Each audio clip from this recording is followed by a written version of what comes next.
नमस्कार। स्वागत आप सभी का एक बार फिर आपके अपने YouTube चैनल टारगेट विद के में। इस क्लास के अंदर हम डिस्कस करेंगे एनसीईआरटी हिंदी 10th क्लास और लेसन हमारा रहेगा रामकृष्ण बेनीपुरी द्वारा रचित क्षितिज बुक का चैप्टर है 11th बाल गोविंद भगत। इसकी पिछली क्लास के अंदर हमने बाल गोविंद भगत जो आपका पाठ है वो पढ़ा था। पाठ के अंदर क्या था, किस प्रकार के बाल गोविंद भगत का करैक्टर था, क्या काम करते थे, उनसे जुड़ी तमाम जानकारी हमने लेसन के माध्यम से की थी। उसके अंदर साथ में हमने गद्यांश भी पढ़े थे। इस क्लास के अंदर हम डिस्कस करेंगे जो आपका बाल गोविंद भगत पाठ है उसके अभ्यास के क्वेश्चन आंसर। चलिए शुरू करते हैं आज का हमारा काम। पहला क्वेश्चन है, खेती बाड़ी से जुड़े गृहस्थ बाल गोविंद भगत अपनी किन चारित्रिक विशेषताओं के कारण साधु कहलाते थे। तो सबसे पहले तो आपको यही बता दूं कि ये क्वेश्चन एग्जाम की दृष्टि से मोस्ट इम्पोर्टेंट क्वेश्चन है। बहुत बार ये पेपरों में आया हुआ क्वेश्चन है। इस क्लास के अंदर बिल्कुल आपको ये क्वेश्चन एक पॉइंट के माध्यम से मिलेगा। एक एक पॉइंट करके हम इसके बारे में डिस्कस करेंगे। आप ये क्वेश्चन बिल्कुल पाठ पर आधारित है। अगर आपने पाठ अच्छे से पढ़ा है तो अपने माइंड से ये क्वेश्चन आप कर सकते हो।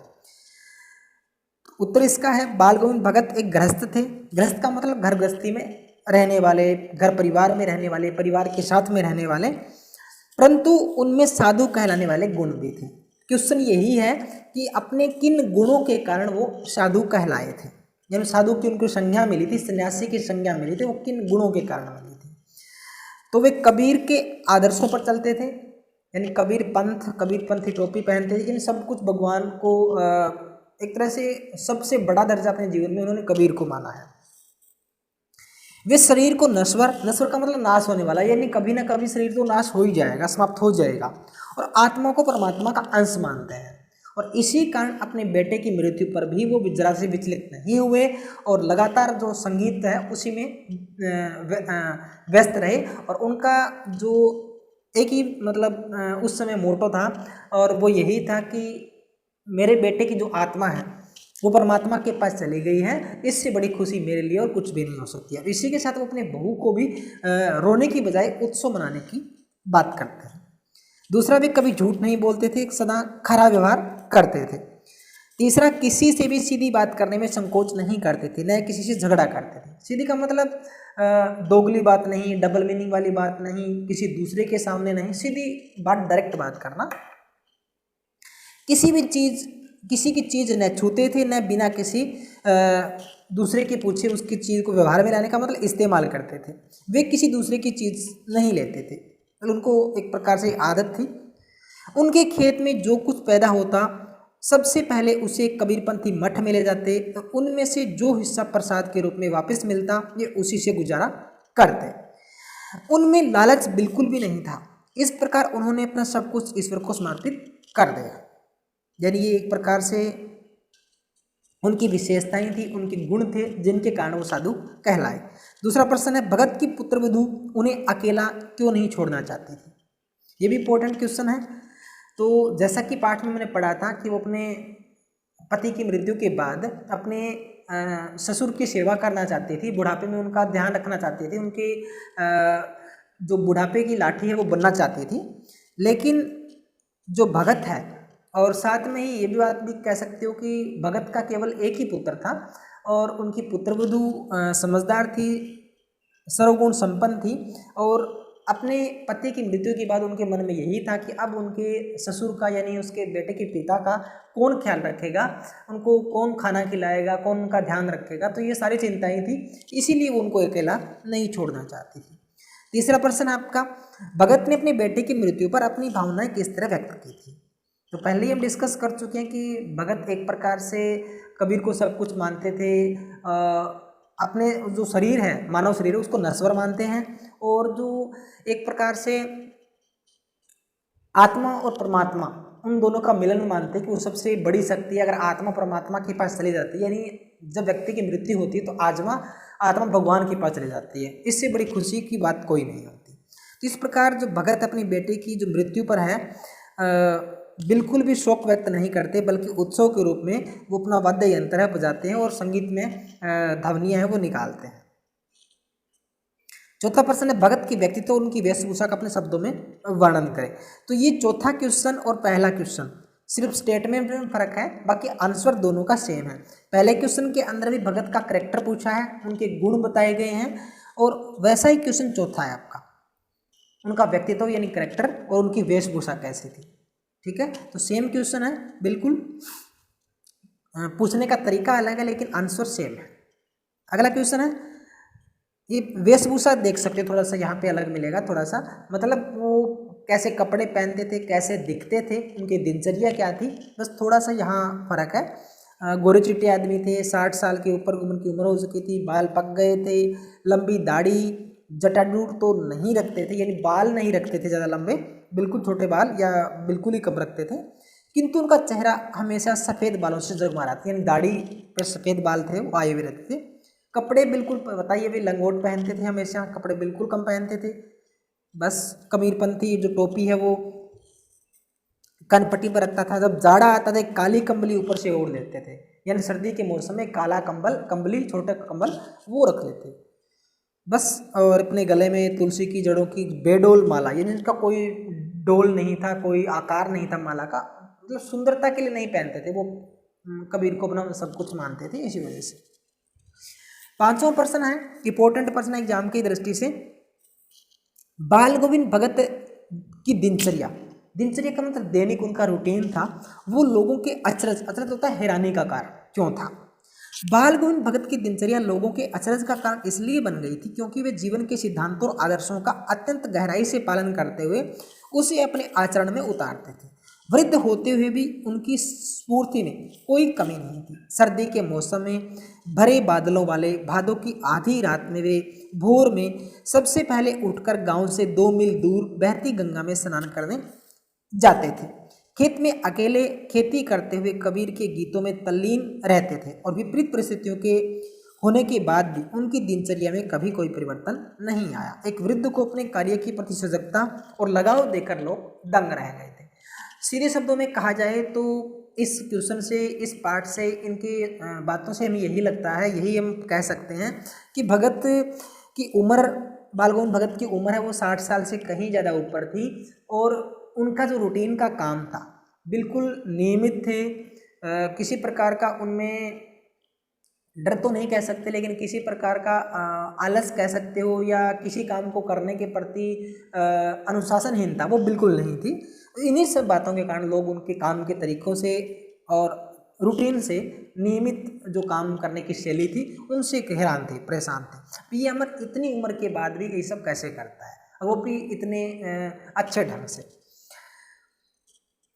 पाठ के आधार पर बाल गोविंद भगत के मधुर गायन की विशेषताएं बताइए। तो ये प्रश्न आप कर सकते हो आसानी से,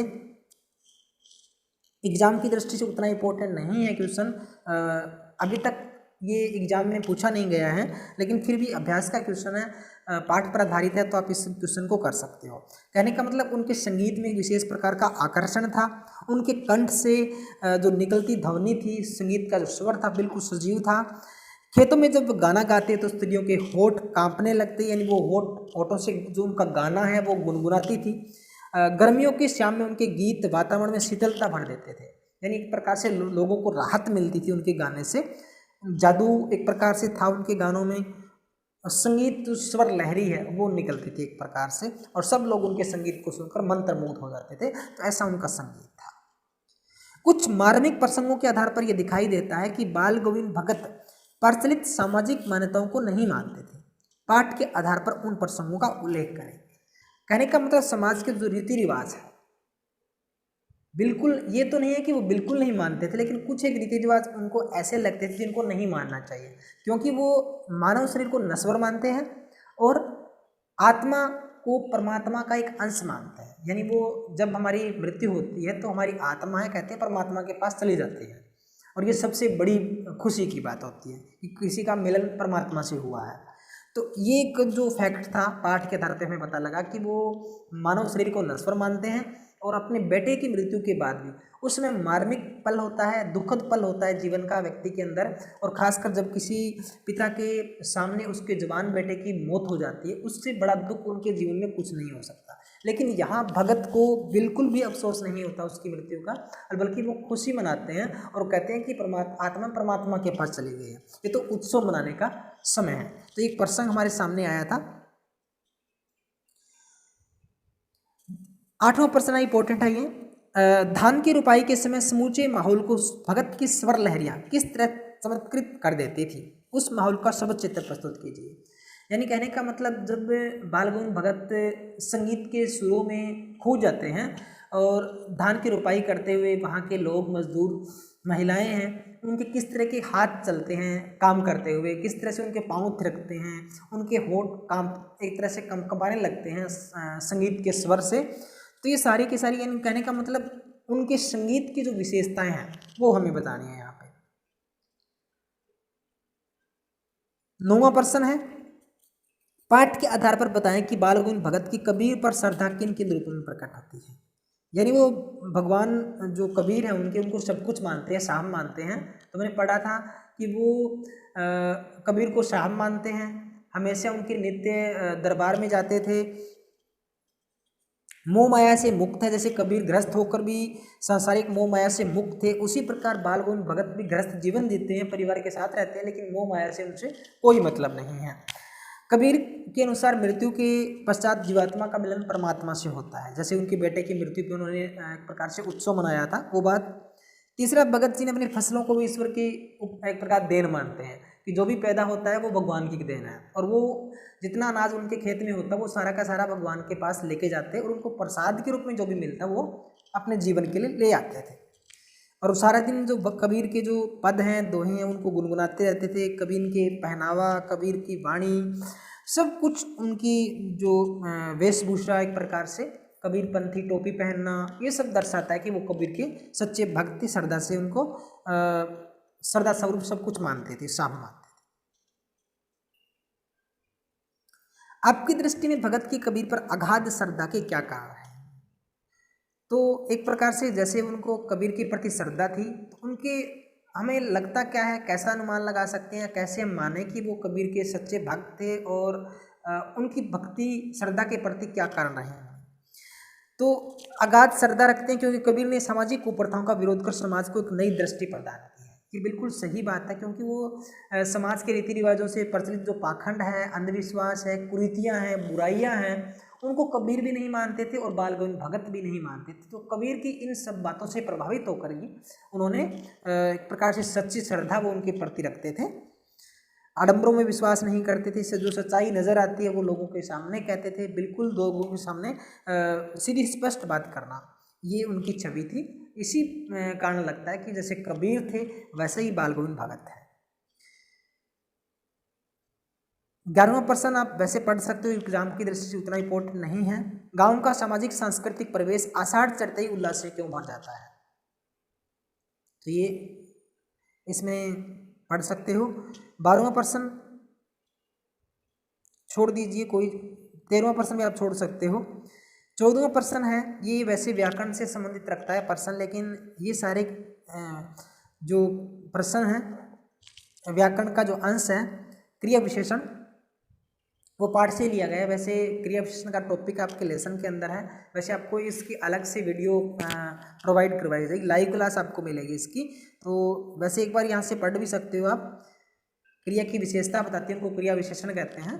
तो इसके जो भेद हैं वो उनका इसी पाठ से कुछ एक विशेषण छांटे गए हैं, और उनमें से हमें पहचान कर बताना है कि कौन सा विशेषण क्रिया विशेषण का पार्ट है। तो इसी के साथ आपका जो ये पाठ है बाल गंगाधर भगत रामरक्ष बेनीपुरी द्वारा रचित, यही समाप्त होता है। इस पाठ का हमने कंप्लीट जो सिलेबस है वो कर लिया है। इस पाठ का पाठ पढ़ा है हमने, इसके बाद इसके अभ्यास के क्वेश्चन आंसर पढ़ लिए, गद्यांश हमारा हो गया। तो इस लेसन से संबंधित सारा काम हमारा हो गया है। तो NCERT 10th class Hindi complete syllabus देखने के लिए आप लगातार हमारे चैनल पे बने रहें। हमारे चैनल को सब्सक्राइब जरूर करें। अगर अब तक आपने हमारे चैनल को सब्सक्राइब नहीं किया है तो प्लीज़ चैनल को लाइक करें, शेयर भी करें और सब्सक्राइब जरूर करें। Thank you. मिलते हैं नेक्स्ट क्लास के अंदर, तब तक के लिए नमस्कार। देखते रहिए टारगेट विद के।